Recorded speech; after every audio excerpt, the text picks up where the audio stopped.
Welcome to the channel CodeSub.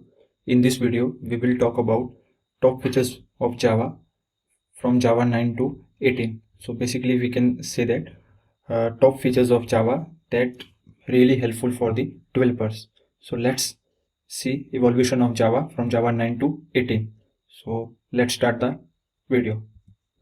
So first of all, we list down all the top features. Then we will see the description and implementation of each new feature. So as we know, Java is 26 years old, but still being actively developed, and as for a language so mature, the number of new features added with each release is usually quite impressive, and every half year Java gets a new version. So let's list down the top Java features from Java 9 to 18. So first one is the enhanced switch statement. So while we will going into the details, then we will see how enhanced switch statement is better to use as compared to the classic switch statement. Second one is the new instance of. Also, when we see the new instance of, then we will compare this with the old instance of approach. Third one is the type inference where. So we will see how we can use where keyword in Java. Then fourth one is the records. So we will see what is records and how it is different with the traditional approach. Fifth one is the text blocks, then sealed classes, then seventh one is the off for collections, and last one is the UTF-8 encoding by default. So let's discuss each and every point in details. So first one is the enhanced switch statement. So enhanced switch statement. So to understand this, first we will see the classic switch and then the enhanced switch, so that we can able to understand the problem with the classic switch.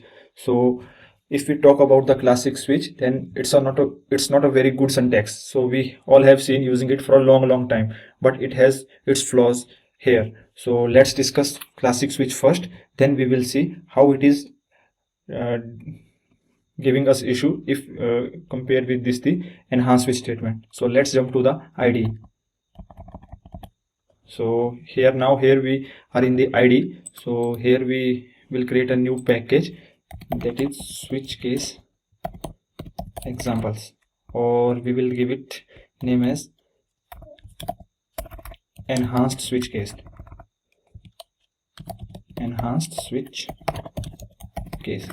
So in this, first we will see the classic switch. So we will give the name of class as classic switch. So in the classic switch, first we will create the main method, and then inside the main method we will declare the name as Amit, and then we will write the traditional, or we can say that classic switch. So for this we will write it as case Robert, and another one is case Amit, and then case Kunal, then system.out.println software engineer. So if our case is Robert, Amit or Kunal, then it simply prints software engineer. So basically we can say that if the string name has value Robert or Amit or Kunal, then it simply prints software engineer. And after that we will break, as this is our traditional, and or we can say that classic switch. Then we have Tom, and inside Tom we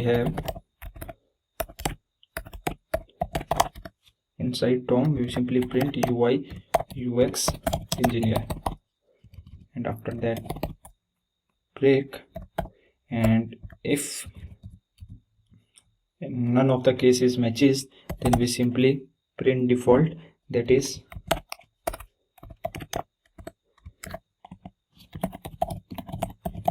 theme manager. So let's run it and check the output. So it simply prints software engineer, as we can see here. So the problem with the classic switch approach is that if we forget to add break statement here, break keyword here, then it gives us issue, right? Because we are expecting the output as only software engineer, but it can print us UI UX engineer as well. So we have to be careful while writing the classic switch statement, but in the Java 17 this is not the case. So because in the Java 17, not Java 17, basically we can say that in Java 19, Java 9 plus, we have an enhanced switch. So in enhanced switch we can write it in a better way. So what is that better way? Let's check that. So go to the Java class again, and here we simply write enhanced switch. So in enhanced switch, first we will declare the public static void main, that is our main method. So in the enhanced switch we simply first take a string as input, that is Amit, and let's write the enhanced switch case. So enhanced switch, we will write the switch as name, and then if case is Robert, Amit or Kunal, then we simply print the software engineer, and if it is not matched with this one, then we add a new case, that is Tom, and here we simply add UI UX engineer, and then this is the default case. In the default case we simply print the team manager. So let's run it and try to observe the output. So again here we are getting the software engineer as output because here we have a name as Amit. So let's change it and add Kunal. So again it is printing software engineer because it is matching with this case. So let's change it and entering ABC. So as per our input, this does not match with this case, also not this case. It simply go to the default case and simply print the team manager. So let's check it. Here you can see that it is printing team manager, but one important thing you can observe here is that here we don't have any break statement, so there is less chance of getting issues while writing the switch case statement. So this is the advantage of enhanced switch over classic or traditional switch. So let's go to the PPT again. So if we read this point again, if we talk about the classic switch, so it's not a very good syntax as we have seen in our IDE. So we all have been using it for a long time, but it has its flaws, and you can remember that we have already discussed this in IDE. So let's go to the next one, that is new instance of. So this is introduced in Java 14 and brings an improved version of the instance of operator that both test the parameter and assign it to binding variable of the proper type. So maybe you got confused after reading this in these two lines, but don't worry, we will discuss it in the IDE. So this is the syntax before Java 14 and below is the syntax that is the Java 14 onwards. So this is the syntax Java 14 onwards. So let's discuss this and try to understand this. So go to the IDE again and create new package as new instance of. Inside that simply create a class image. So this is not a simple class but an abstract class.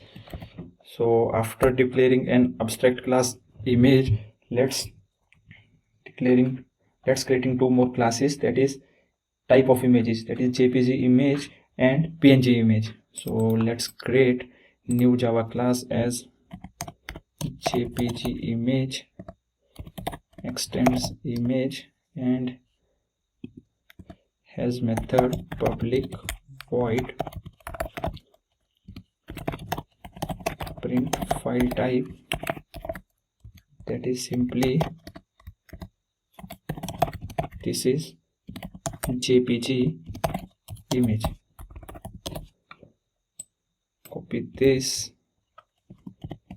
and create one more class as name as PNG image because PNG is also one of the image format. Also it also extends image and it also contains one method as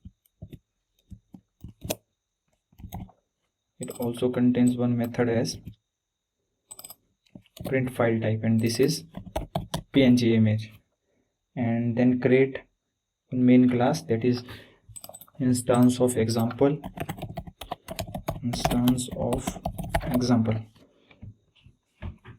So in this class declare a main method and image, create an object JPG image. So here you can clearly see that reference, we create the reference of image class, but assign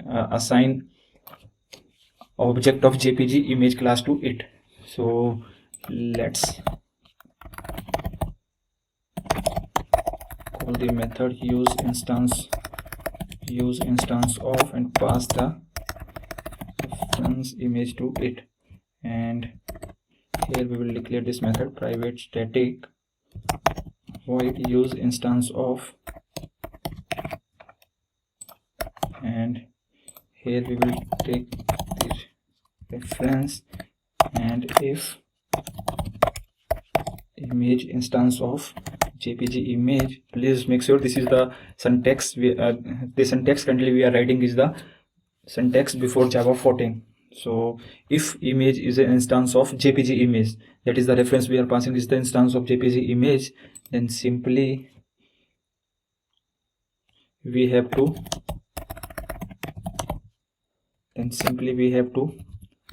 cast it to JPG image, and then we need to call its method print file type. So this is the syntax before Java 14, but how we can write it in Java 14 or Java 14 plus version? So let's check, see that. Hello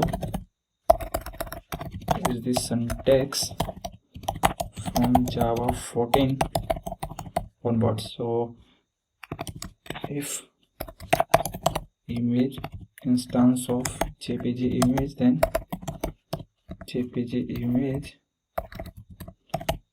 image dot print file type. So here you can clearly see that if image is an instance of JPG image, then we simply assign it to the variable JPG image and calling the method print file type. So let's check it by running the code. So this is JPG image, this is JPG image. So basically first one is the printing by the older syntax, and next one is the with the latest syntax, which is the Java 14 onwards. So basically this is the main benefit of Java 14 onwards, that is we will check the instance whether the given object or reference is the instance of particular class or not. If it is the instance of that particular class, then we simply assign it to the variable and call the particular method of that class. So this is the new instance of uses from Java 14 onwards. So next is the type inference bar. So as we know, Java is a statically typed language, and every time we initialize a new variable, we must declare its type. But in Java 10, a new feature called type inference was introduced. So now it may be the chance you have a question that what is type inference. So don't worry, we will discuss it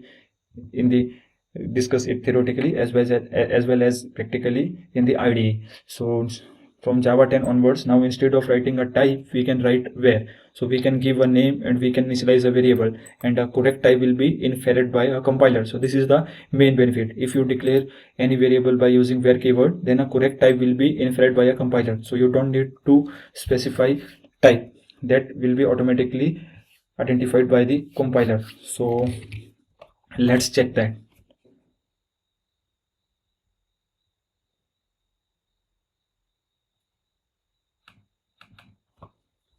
So go to your IDE and then create a class. Oh sorry, first we need to create a package and give it name as type inference. So in type inference, create a class as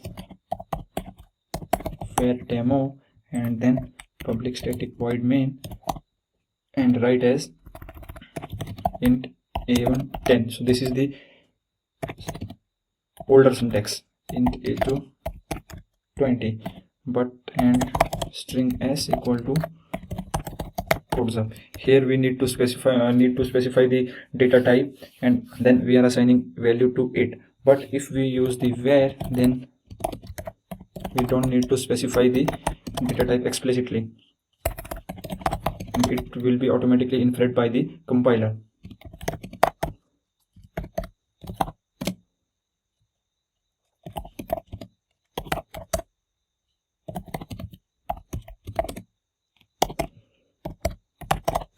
And simply we print the name is name, and we can also print sum of C1, sum of B1 and C1 is B1 plus C1. So let's run it. So you can clearly see that sum of C1 and B1 is 110, and also we print the string a variable that has name as name, that has a reference as name, and simply it prints the value of code the way up. So in this way we can make use of where, but please make sure that it doesn't work if you declare outside the main method. So let's discuss that first. So of course it works only when we initialize a variable. It won't work in a case like this when we first declare a variable and we want to initialize later. It won't work. It also won't work for class fields. For example, if you try to use this in this way, C2, and then try to assign it to value, then it won't work. You can clearly see that it gives you an error, that is cannot infer type where on variable without initializer. So in this way it won't work. Also if you try to use it as a class field, then it also won't work.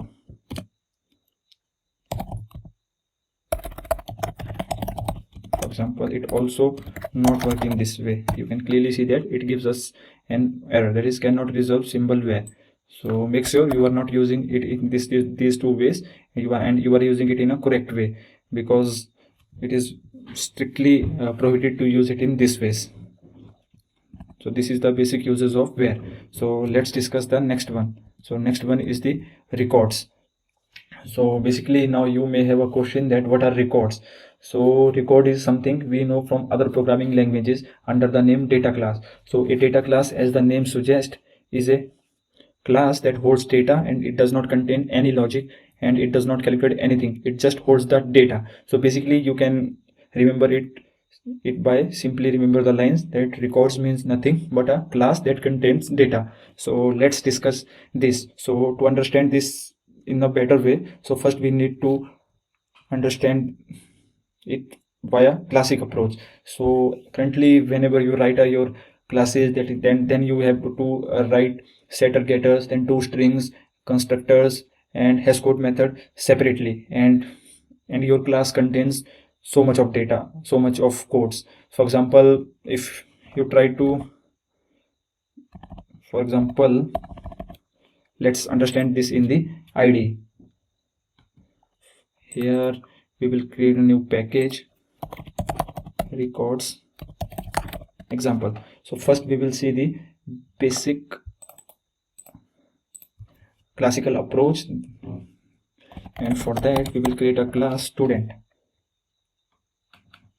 and inside student first we create private long id, some fields for the student class, first name, private string, last name, then private string, email. So these are some of the fields for the students class. And now next is the generating setter getter for these classes. So for that we need to generate getter and setter for this class. Also we need to generate constructor for this class. So for example, constructor, and after constructor we also need to generate toString method.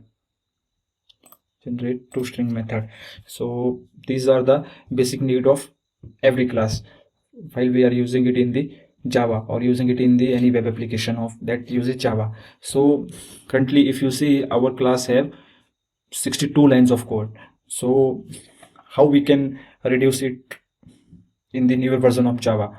So if you're using a web application, then you can make use of libraries such as Lombok to reduce it. But in the newer version of Java, that is Java 14, we can make use of records. So what are records? So as we discussed, records are nothing but data classes.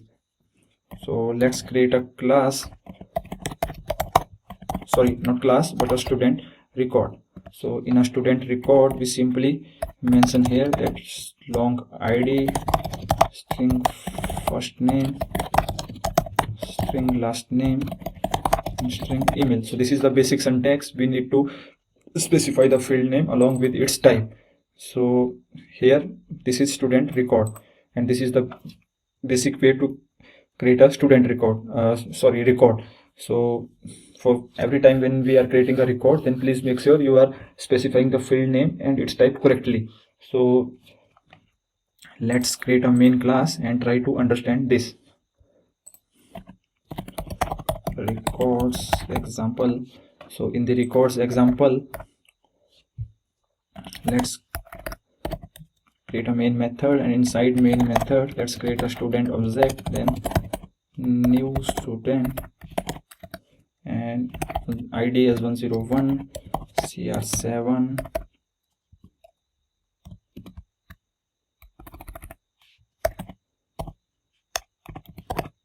Cristiano Ronaldo, and email as cr7@yahoo.com.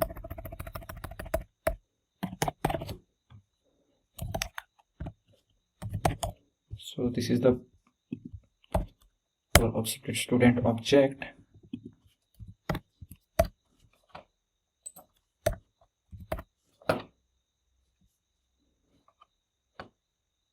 Now next is the student record. So here we will create student 1 as new student,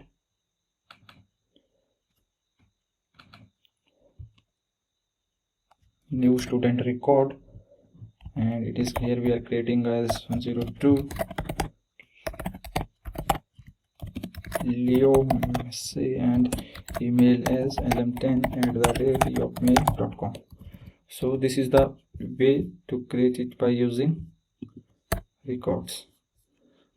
Okay, so something is not wrong is here, and that is we are not declaring it as student record. So now let's print it by using student name is student.get first name, and then we simply make use of student. Now we will fetch it by using the student 1, that is our student record. Student 1 first name is student1 dot first name. So it will print Cristiano for this, and for second line it will print Leo. So let's check it. So here you can clearly see that student first name is Cristiano and student 1 first name is Leo.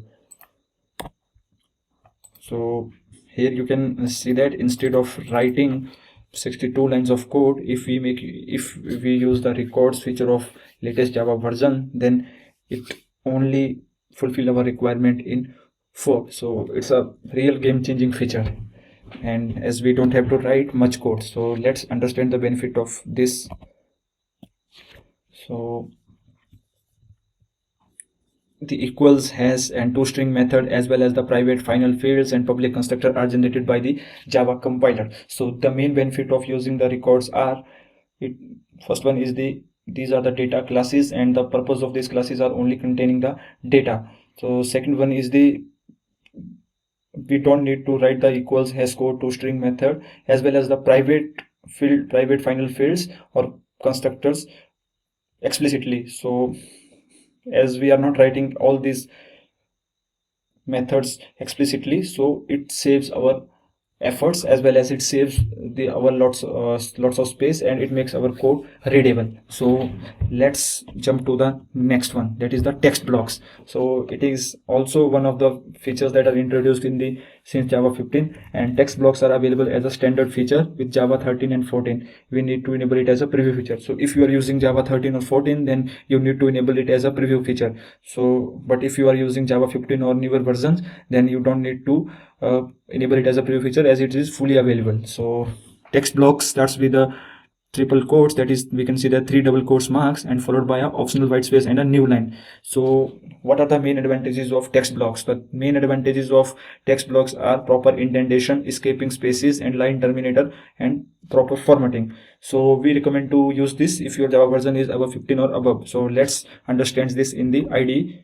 So to understand this, first we will see the basic and classic approach, that is Java text blocks and classic approach example. So in the classic approach, we add a main method, and after adding a main method, we simply declare a string and assign a JSON to it. So you can clearly see that after copying the JSON string to this string JSON, then it appended /t, and while it's going to the new line, then it also adding new line character there as well. So, and as we see, in terms of formatting, or code looks attractable or good lookable or not, then it is frustrating, right? Because there are lots of /t are added and new line character are added. And if we print this, then observe the output. So you can clearly see that there is not a proper formatting, right? But from introducing after the introduction of the Java text blocks that is available from the Java 15, this problem goes away, because we can make use of text blocks that starts with the triple quotes, and inside this we simply paste our JSON, and it prints our JSON as it is. So if we write it in this way and run it, then you can clearly see that it maintains our indentation as well as all the correct properties that currently in the JSON. So even formatting, indentation also got maintained if we use the text blocks. So this is the main advantages of Java text blocks, as there are not unwanted /t and new line characters. So really recommended, we are really recommended to use these features if you're using the latest Java versions. So next is the sealed classes. Again, this is one of the great features introduced in the Java 17. So sealed classes, so this new approach gives us more control over who can extend our classes. So this is the sample syntax of sealed classes, but don't worry, we will discuss this in the IDE by writing a code for this as well. So for now, let's understand this from here. So here we have a sealed interface, and sealed interface name as service, and it only permits car and truck. So it simply means only car and truck implements this service interface. No other interface can able to implement this interface. So let's jump to the IDE and understand this there. So let's create a new package as sealed classes example. So it is applicable for both classes as well as interfaces, and the concept remains same whether it's classes or interface. So let's create a class as programming language and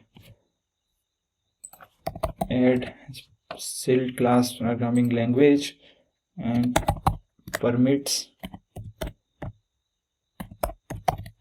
C++. So here we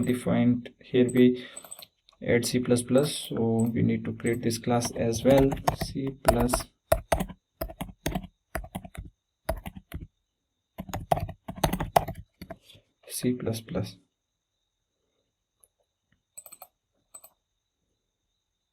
So it giving us invalid permits clause, you must directly extend programming language, right? So here we need to extend this class by programming language, and here we need to make it final. So if we make it final, then it means no other class can able to extend C++ class. But if we make it as non-sealed, then it means any number of classes can extend this class. But if we make it as sealed, then it means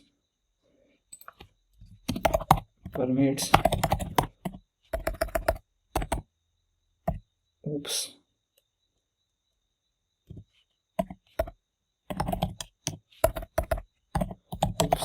language. So we need to create a new Java class as oops language.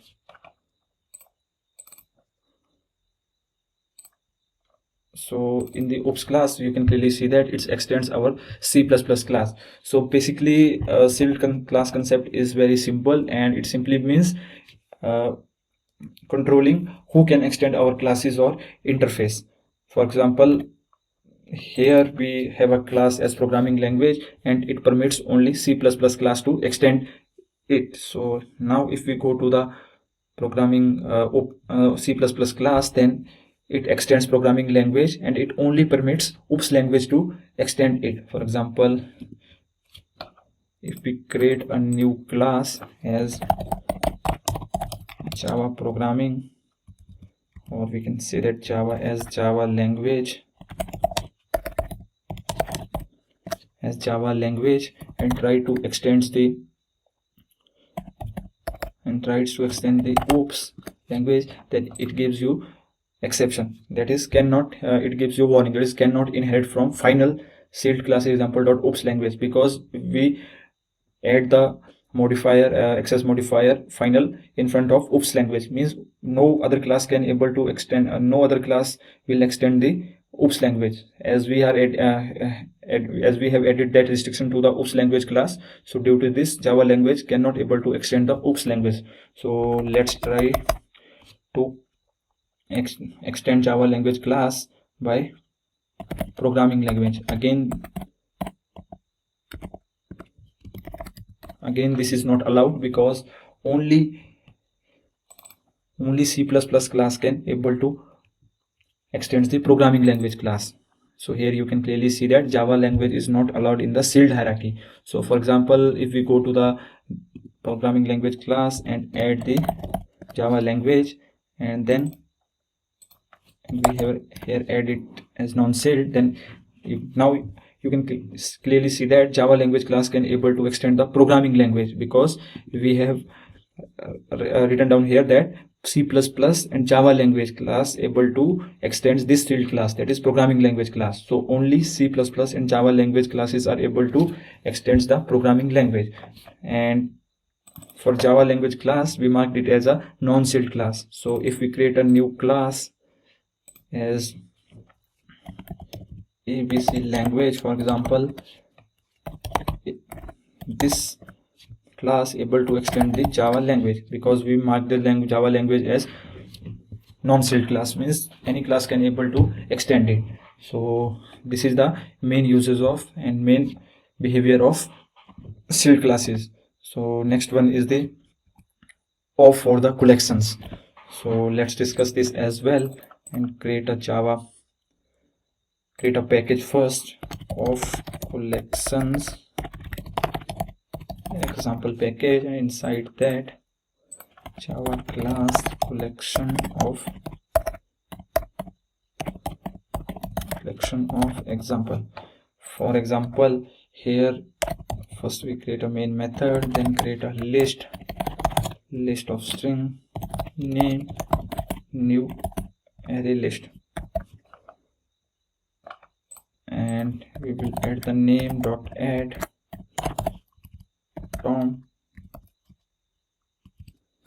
and similarly we will add 3-4 name more, Robert, Amit,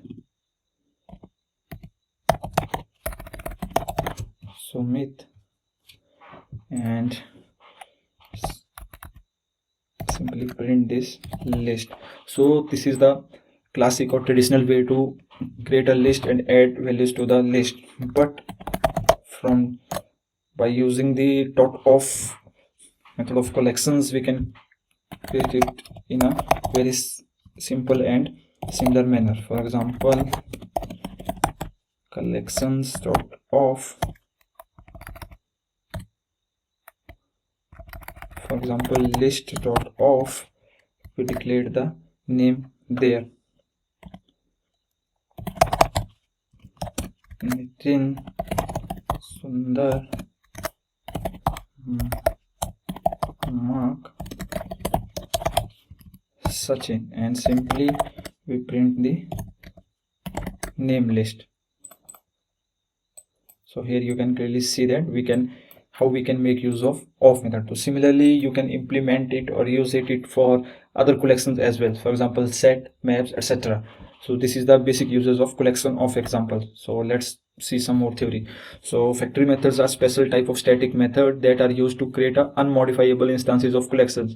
So it means we can use this method to create list, set, and map of small number of elements, and already we have seen its uses in the IDE. So next features that evolving in the latest version of Java is the meaningful null pointer exception. So what does it mean? For example, if we create a class as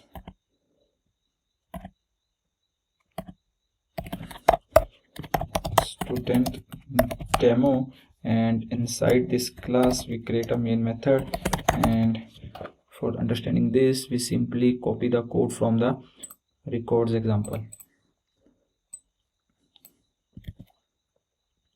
and paste this code here.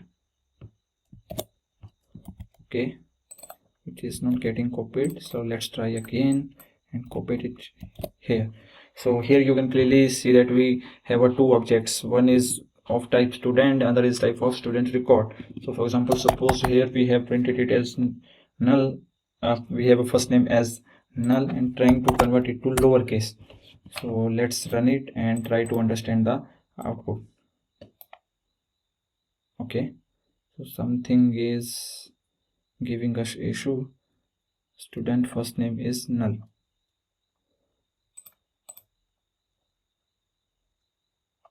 Okay, for example, instead of null, let's assign it as null and then try to run it. So here you can clearly see that it giving us the issue cannot invoke records example. This is our package name student.get first name because student is null. Here it specifically telling us that student is null. So because student is null, so that's why it's giving null pointer exception. So this is the main meaning of meaningful null pointer exception, that it explicitly tells us that what's going wrong. For example, here student is null, so that's why it is giving null pointer exception. For example, let's revert it this and assigning first name as null and try to run it again. So if we run it now, then it specifically tells us that first name is null, so that's why it's giving us issue. For example, first name, okay, so to lowercase. So after converting it to lowercase, it's giving us issue. So here you can clearly see that cannot invoke string.to lowercase because the return type of value of record example.student.get first name is null. So since first name is null, so that's why it is giving us issue now. So this is the basic meaning of meaningful null pointer exception, because while we're trying to run the first example, then the whole student object was null, so it's telling us that null student was null, and now first name is null and we are trying to execute to lowercase on the first name. So since first name is null, so to lowercase cannot be run, and it's telling us null pointer exception because student.get first name is null. So this is the basic meaning of meaningful null pointer exception. For example, here we have also written we have a proper information, that is where our code have issues and exactly what is null. So next feature is the UTF-8 by default, UTF-8 encoding. So before JDK 18, the default char set heavily depends on the operating system. For example, if you have a Linux machine, and then it may be the chance that your encoding may be different, and it also UTF-8 on Mac OS machine except in the POSIX locale. So we can clearly, or we can say that before JDK 18 the default char set heavily depends on your system, whether you are using Windows, or using Mac OS, or using Linux. But starting from JDK 18 the default char set is always UTF-8 unless it is explicitly configured. So if you are not configuring it explicitly in your application and you are using JDK 18, then your default encoding is UTF-8. So yeah, that's all for this video, and hope you are able to understand all these features in deep and in a practical way. And yeah, that's all. Please do subscribe to our channel so that you cannot miss any update from Codes Up. Thanks for watching, guys.